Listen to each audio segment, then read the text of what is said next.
नमस्कार, मैं हूं अंकित और आप देख रहे हैं न्यूज लाइन। न्यूज लाइन को सब्सक्राइब करें और हमारे वीडियोस को, हमारे चैनल को आप ज़्यादा से ज़्यादा लोगों तक पहुंचाएं, आगे शेयर करें और हमारी इस मुहिम में स्वतंत्र और निष्पक्ष खबरें देखने के लिए हमारे चैनल को आप सब्सक्राइब करें ज़्यादा से ज़्यादा। अब आते हैं दिन की 5 बड़ी खबरों पर।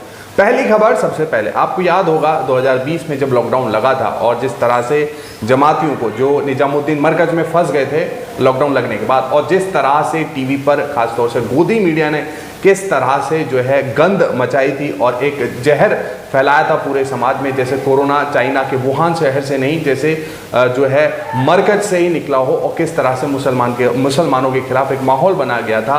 जगह जगह से हर अलग अलग राज्यों से जो मुस्लिम गरीब जो ठेली वाले थे उन तक पे हमले होने लगे थे।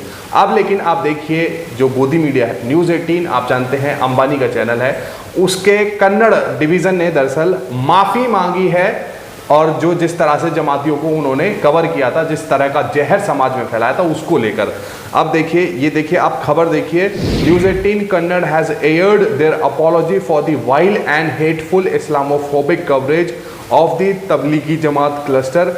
इन्होंने माफ़ी मांगी है। कन्नड़ वाला जो डिवीज़न है दरअसल उन्होंने एयर किए बाकायदा, मतलब टीवी पर चलाया कि हम माफ़ी मांगते हैं, जिस तरह का जहर और नफरत भरा एजेंडा एक तरफा हमने चलाया था। तो इसी पर वरिष्ठ पत्रकार रोहिणी सिंह ने लिखा है, Mukesh Ambani's channel that peddled hate against citizens during a pandemic has apologised. I am unable to understand why India's richest man would fund a network that spews so much venom in the first place।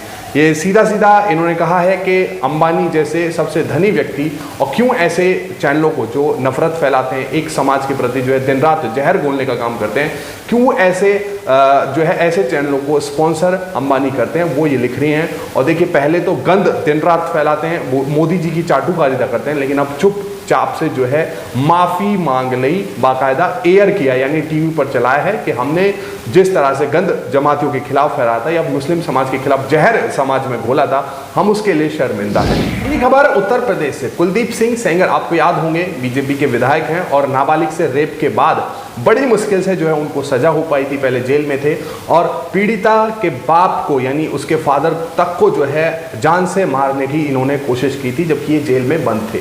और भाजपा ऐसे लोगों को क्यों बढ़ावा देती है? आप देखिए, पहले कुलदीप सिंह सेंगर की पत्नी को जिला पंचायत सदस्य का टिकट दे दिया, जब छीछा लेदर हुई, थू हुई, जैसे ये खबर सामने आई उसके बाद उनका टिकट कट गया। अब देखिए, उनके एक और करीबी अरुण सिंह, जो पीड़िता जिसका रेप के आरोप में जेल में बंद है, कुलदीप सिंह सेंगर, उनकी हत्या करने की साजिश के तहत आरोप लगे हैं और इनका बहुत ही करीबी है। अब उसको भाजपा ने जिला पंचायत अध्यक्ष पद के लिए नामित किया है और इसके बाद जमकर थू और जमकर छीछा लेदर यहाँ पर बीजेपी पार्टी की हो रही है। आखिर बीजेपी बार बार अपनी हद क्यों पिटवाती है? पहले तो कुलदीप सिंह सेंगर की बीवी को जिला पंचायत सदस्य के लिए टिकट दिया, फिर जब छीछा लेदर जमकर हुई, मीडिया में आया, तब उसका टिकट काट दिया। अब आप देखिए, दीपक शर्मा ने लिखा है इसी बारे में, बदनाम नेता, गैंगस्टर और उन्नाव के चर्चित रेप कांड के मुख्य आरोपी कुलदीप सिंह सेंगर का नाम किसे याद नहीं है? भाजपा ने अब उन्हीं सेंगर को खुश करने के लिए उनके सबसे करीबी अरुण सिंह को जिला पंचायत अध्यक्ष का टिकट दिया है। ऐसी क्या मजबूरी है बीजेपी की, जो रेपिस्ट हैं, जो आरोपी हैं, उनको बार बार तवज्जो दी जा रही है। इस फैसले के बाद सेंगर के माइनिंग सिंडिकेट को नई ताकत मिली है। और आगे आप देखिए, आगे वो लिखते हैं, हमारी हिंदू परंपराओं में बेटी के पैर छुए जाते हैं, बहन से राखी बंधाई जाती है। अगर सत्ता के नशे में चूर कुछ नेताओं को बहन बेटियां का जरा भी सामना होता तो चीरहरण की इस एफआईआर को देखकर अरुण सिंह को कभी भाजपा से टिकट ना मिलता।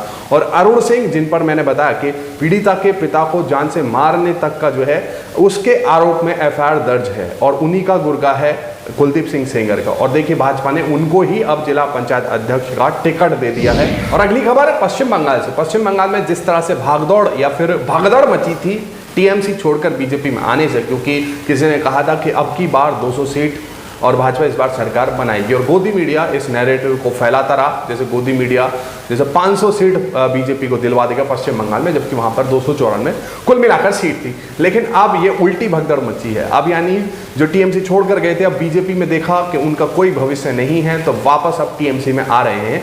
और देखिए, आने का आप तरीका देखिए, बड़ा ही अजीब है।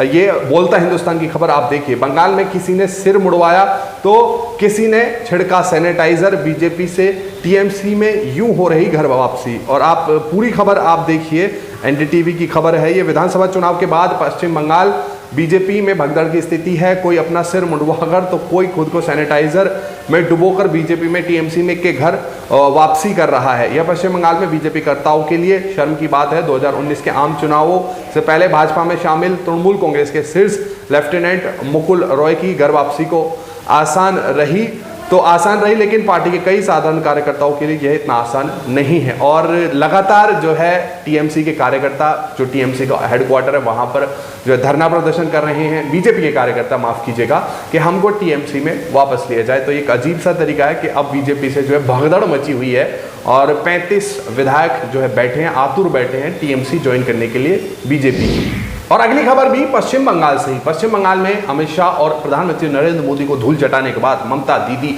हर मोर्चे पर जो है प्रधानमंत्री नरेंद्र मोदी से जो है 4 हाथ आगे निकल रही हैं। हर मोर्चे पर उनको मात दे रही हैं।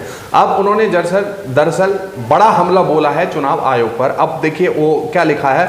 ममता बनर्जी का चुनाव आयोग पर तंज, मोदी जी आदेश दीजिए तभी इलेक्शन कमीशन उपचुनाव कराएगा। आपको बताएं नंदीग्राम से चुनाव हार गई थी, हालांकि पहले वो जीत गई थी लेकिन उसके बाद इलेक्शन कमीशन ने हरा दिया। वो हालांकि कोर्ट भी गई हैं, लेकिन अभी 6 महीने तक जो है अब जिस तरह से वो मुख्यमंत्री बन गई हैं तो 6 महीने के अंदर अंदर किसी असेंबली कॉन्स्टिट्यूएंसी से उनको चुनकर जाना होगा, तभी वो मुख्यमंत्री आगे रह पाएंगी। तो इसी पर तंज कसा है। पश्चिम बंगाल में हुए विधानसभा चुनाव के दौरान भारतीय जनता पार्टी और तृणमूल कांग्रेस के बीच खूब आरोप प्रत्यारोप का दौर चला। इस सियासी घमासान में तृणमूल कांग्रेस ने भाजपा को मात देकर राज्य की सत्ता में दोबारा एंट्री ली। विधानसभा चुनाव के नतीजे घोषित होने के बाद ही भाजपा और तृणमूल कांग्रेस के बीच तनातनी का माहौल जारी है।